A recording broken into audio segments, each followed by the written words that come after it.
يا الله.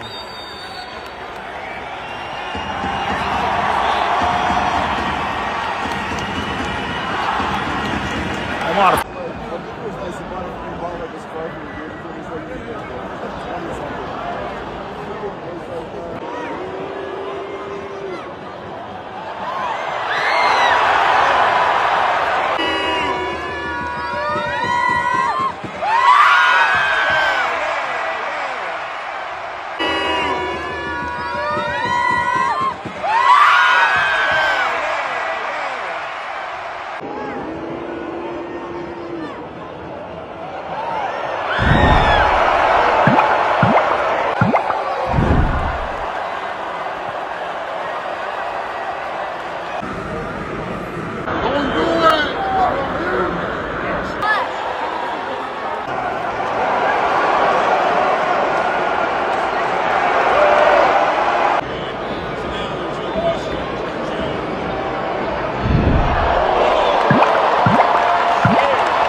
قاسم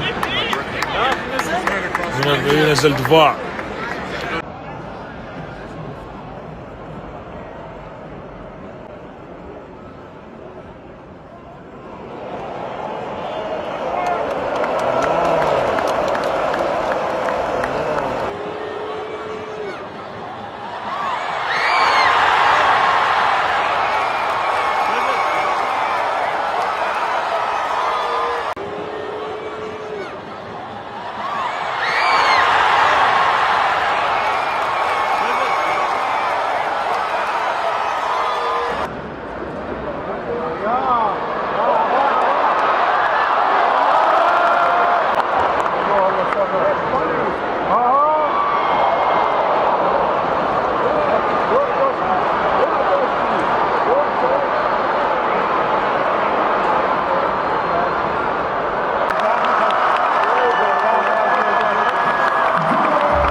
شهدت منافسة كأس العالم 2026 مباراة قوية جمعت بين منتخب السنغال ومنتخب العراق، وانتهت بفوز كبير ومستحق للمنتخب السنغالي بنتيجة 5 أهداف دون رد.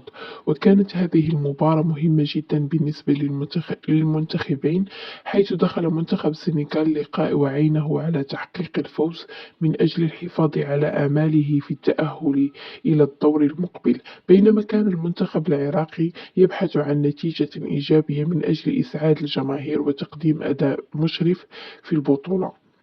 منذ انطلاقة المباراة ظهر المنتخب السنغالي بشكل قوي ومنظم، حيث فرض سيطرته على وسط الملعب واستحواذ على الكرة في أغلب الفترات، واعتمد اللاعب السنغالي على سرعة والتمريرات القصيرة والضغط المتواصل على الدفاع المنتخب العراقي، وهو ما جعله يشكلون خطورة كبيرة على مرمى العراق منذ الدقائق الأولى. في المقابل، حاول المنتخب العراقي التماسك والاعتماد الاعتماد على الهجمات المرتدة، لكن قوة المنتخب السنغالي وخبرة لاعبيه جعلت المهمة صعبة للغاية. وبعد عدة محاولات هجومية تمكن المنتخب السنغالي من تسجيل الهدف الأول، الأمر الذي أعطى اللاعبين دفعة معنوية كبيرة وجعلهم يواصلون الضغط بحثا عن أهداف أخرى. ومع مرور الوقت ازداد الضغط السنغالي بينما وجد المنتخب العراقي صعوبة في الخروج بالكرة وبناء الهجمات، كما ارتكب بعض الأخطاء الدفاعية التي استغلها اللاعب السنغالي بشكل جديد. وقبل نهاية الشوط الأول كان المنتخب السنغالي طرف الأفضل من حيث الأداء والفرص الخطيرة، وفي الشوط الثاني دخل المنتخب السنغالي بعزيمة أكبر من أجل حسم المباراة النهائية، ونجح بتسجيل الهدف الثاني ثم الثالث لتصبح المباراة أكثر تعقيدا بالنسبة للمنتخب العراقي. ورغم محاولات اللاعبين العراقيين العودة إلى أجواء اللقاء، إلا أن الإرهاق والضغط المتواصل من المنتخب السنغالي جعل المهمة شبه مستحيلة. ولم يكتفي المنتخب السنغالي ذلك، بل وصل الهجمات السريعة والمنظمة مستغلا المساحة في الدفاع العراق ليضيف الهدف الرابع ثم الهدف الخامس وسط فرحة كبيرة من الجماهير السنغالية التي كانت حاضرة في المدرجات.